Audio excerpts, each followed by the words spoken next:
Hello friends, welcome to all to these sessions of income tax.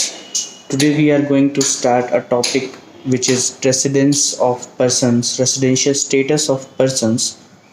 ये residential status of persons बहुत important topic है first unit का for BCom students.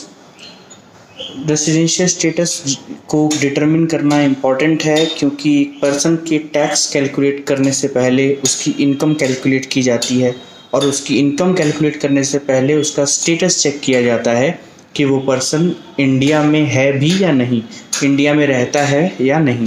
उसके बाद देखा जाता है कि उसकी इनकम्स जो आ रही हैं उनका सोर्स क्या है।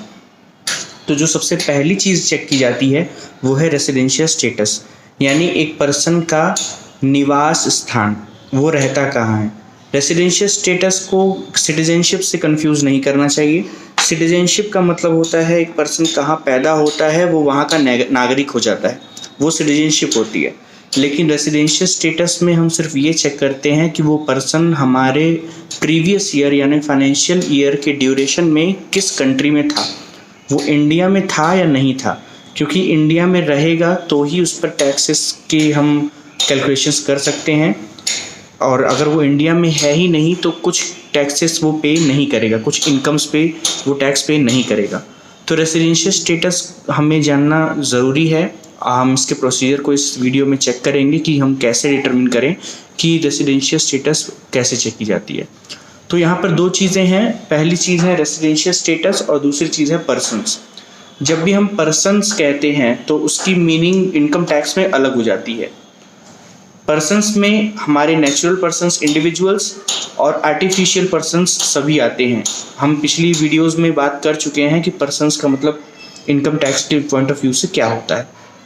सो अगर आपने बेसिक टर्म्स की वीडियोस नहीं देखी हैं तो आप पहले बेसिक टर्म्स की बेसिक डेफिनेशंस वाली वीडियो देख लीजिए। एक पर्सन्स का मतलब इनकम टैक्स की लैंग्वेज में ये 7 लोग हैं।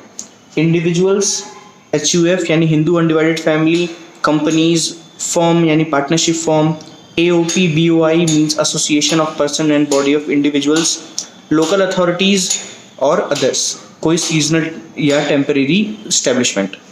इन लोगों का स्टेटस क्या हो सकता है इंडिया के पॉइंट ऑफ व्यू से, इंडिया के रेसिडेंशियल स्टेटस के पॉइंट ऑफ व्यू से, कि वो इंडियन है या नहीं। बहुत इंडियन कहना बहुत सिंप्लीफिकेशन है, लेकिन हम उन्हें इंडियन या रेसिडेंट कहना ज़्यादा अच्छा पसंद करेंगे। तो हमें पता करना होगा कि हमारे प्रीवियस ईयर में ये हमारे प्रीवियस ईयर के ड्यूरेशन के लिए ये रेसिडेंट है या नहीं है, यानी पिछले साल के 12 महीने के ड्यूरेशन में वो इंडिया में थे या नहीं थे। तो सबसे पहले हम देखते हैं कि रेसिडेंट्स कितने टाइप के हो सकते हैं इस ड्यूरेशन के बेसिस पे। सबसे पहले हम क्लासिफाई करते हैं रेसिडेंट्स को 2 पार्ट्स में, जिनको हम कहते हैं रेसिडेंट और नॉन रेसिडेंट ऑफ इंडिया यानी कि NRI। ये NRI वर्ड आपने सुना होगा। NRI मतलब जो इंडिया से बाहर रहता है। सो यहाँ रेसिडेंट और नॉन रेसिडेंट 2 कैटेगरीज हैं। रेसिडेंट का मतलब वो पर्सन इंडिया में था फाइनेंशियल ईयर के लिए और उसका स्टेटस इंडियन रेसिडेंट है। और नॉन रेसिडेंट का मतलब है कि वो इंडिया में रहता नहीं है, वो मेजरली बाहर रहता है। ये डिसाइड किया जाता है 2 कंडीशंस के बेसिस पे, जिसे हम कहते हैं बेसिक कंडीशंस।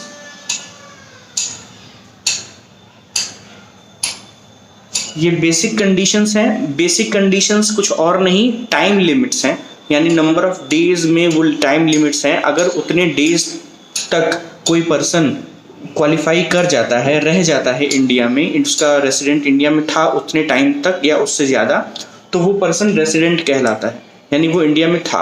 लेकिन अगर उस टाइम तक वो इंडिया में क्वालिफाई नहीं कर पाता, इंडिया में नहीं रहता, वो बाहर ही रहता है, उससे कम टाइम के लिए इंडिया में था या बिल्कुल नहीं था, तो वो NRI कहलाता है, यानी कि नॉन रेसिडेंट ऑफ इंडिया। फिर हम उसे NRI का स्टेटस दे देते हैं।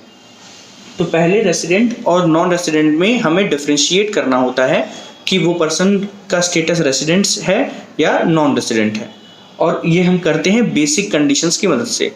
बेसिक कंडीशंस हम अगले वीडियो में बहुत क्लियरली समझेंगे, पहले हम प्रोसेस देख लेते हैं। बेसिक कंडीशंस को हम कैलकुलेट करते हैं, यानी नंबर ऑफ डेज हम चेक करते हैं लोगों के डॉक्यूमेंट से, पासपोर्ट से, वेरिफिकेशन से कि वो इंडिया में था या नहीं था। उस वेरिफिकेशन से ये कंडीशंस अगर सेटिस्फाइड हो जाती हैं, ये फुलफिल हो जाती हैं, तो हम उनसे रेसिडेंट मानते हैं। लेकिन अगर ये कंडीशन फुलफिल नहीं हो पाती तो उसे एनआरआई मानते हैं। तो यहाँ पर क्लासिफाई करने के बाद एनआरआई का स्टेटस दे दिया जाता है अगर वो कंडीशन फुलफिल नहीं होती है। लेकिन अगर वो फुलफिल कर लेता है बेसिक कंडीशंस, यानी कि वो कुछ टाइम लिमिट्स तक इंडिया में रह जाता है और उसकी कंडीशन फुलफिल हो जाती हैं, तो वो रेसिडेंट हो जाता है। और रेसिडेंट होने के बाद हमारे पास एक और चीज़ आ जाती है चेक करने के लिए, जिसे हम कहते हैं ऑर्डिनरी रेसिडेंट, OR, या फिर नॉट ऑर्डिनरी रेसिडेंट, NOR। जब एक पर्सन OR डिक्लेयर कर दिया जाता है तो एक पर्सन जब रेसिडेंट डिक्लेयर कर दिया जाता है तो हमें फर्दर चेक करना पड़ता है कि क्या वो किस टाइप का रेसिडेंट है, वो ऑर्डिनरी रेसिडेंट है या नॉट ऑर्डिनरी रेसिडेंट है। ऑर्डिनरी रेसिडेंट होने का मतलब है बिल्कुल नॉर्मल पर्सन की तरह हम और आप जैसे रहते हैं इंडिया में, हम मेजर टाइम बाहर नहीं जाते और अपना सारा का सारा टाइम इंडिया में ही बिताते हैं, तो हम OR हैं, यानी ऑर्डिनरी रेसिडेंट हैं। हम बिल्कुल नॉर्मल यहीं के सिटीजन्स हैं और यहीं रहते हैं।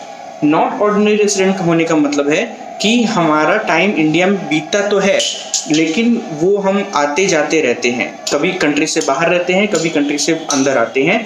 और पिछले कुछ सालों में हमारा स्टेटस कुछ ऐसा ही है, काफ़ी हिस्ट्री हमारी वीक है। हिस्ट्री वीक होने का मतलब है कि हमारा मेजर टाइम इंडिया में और इंडिया से बाहर दोनों में डिवाइडेड है। तो इस तरीके से हमारे पास 3 टाइप्स के रेसिडेंट्स हो जाते हैं। पहला हो जाता है नॉन रेसिडेंट, NRI, दूसरा हो जाता है OR यानी ऑर्डिनरी रेसिडेंट, और तीसरा हो जाता है NOR यानी कि नॉट ऑर्डिनरी रेसिडेंट। इन दोनों में डिफरेंशिएट करने के लिए हमारे पास जो कंडीशंस हैं उन्हें हम कहते हैं एडिशनल कंडीशंस।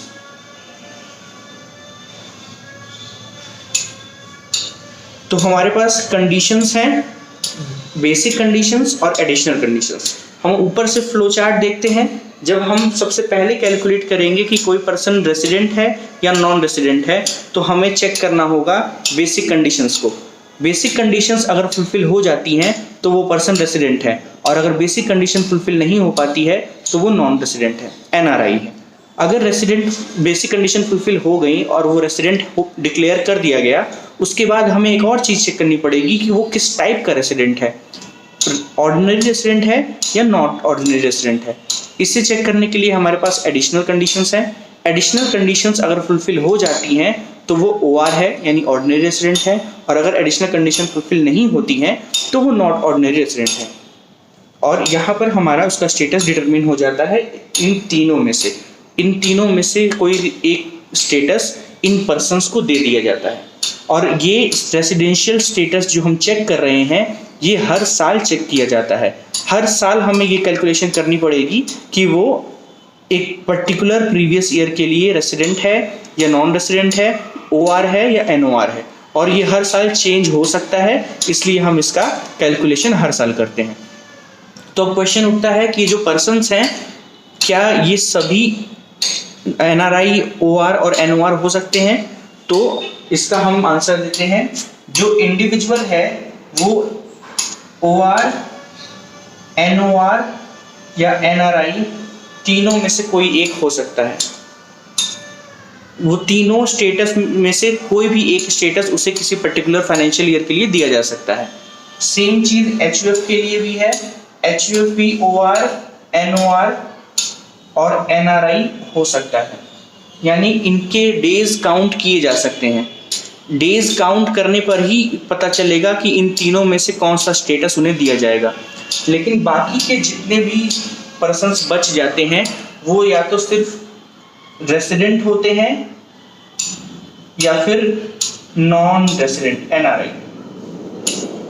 ये बाकी के जितने भी हमारे पर्सन्स हैं, क्योंकि ये सब आर्टिफिशियल पर्सन्स हैं, ये आर्टिफिशियल पर्सन्स हैं, इसलिए इनको ट्रैक नहीं किया जा सकता कि ये इंडिया में थे या इंडिया से बाहर थे।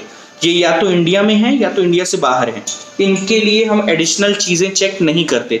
ये सिर्फ रेसिडेंट होंगे या नॉट रेसिडेंट होंगे, बस इनका सेकंड स्टेप हमारे पास नहीं हो, कैलकुलेशन नहीं करनी पड़ती।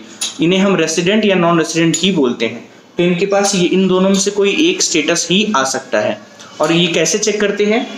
अगर company, form, AOP, BOI, local authority या अदर्स, अगर इनका इन सभी पर्सन्स में से किसी भी का रजिस्ट्रेशन और ऑफिशियल मैनेजमेंट, इफेक्टिव मैनेजमेंट जिसको बोलते हैं, अगर उनका मैनेजमेंट, उनका ऑपरेशन, उनका रजिस्ट्रेशन इंडिया में ही है तो वो रेसिडेंट हैं।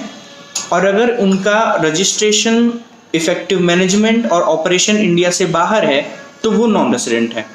जैसे हमारे यहाँ बहुत सारी फॉरेन कंपनीज़ हैं, वो यहाँ काम करती हैं, तो वो यहाँ इफेक्टिव मैनेजमेंट अगर उनका यहाँ है और उनके सारे डिसीजंस यहीं लिए जाते हैं, वो यहीं सारा डिसीजन लेकर यहीं प्रॉफिट कमाते हैं, तो उन्हें रेसिडेंट माना जाएगा।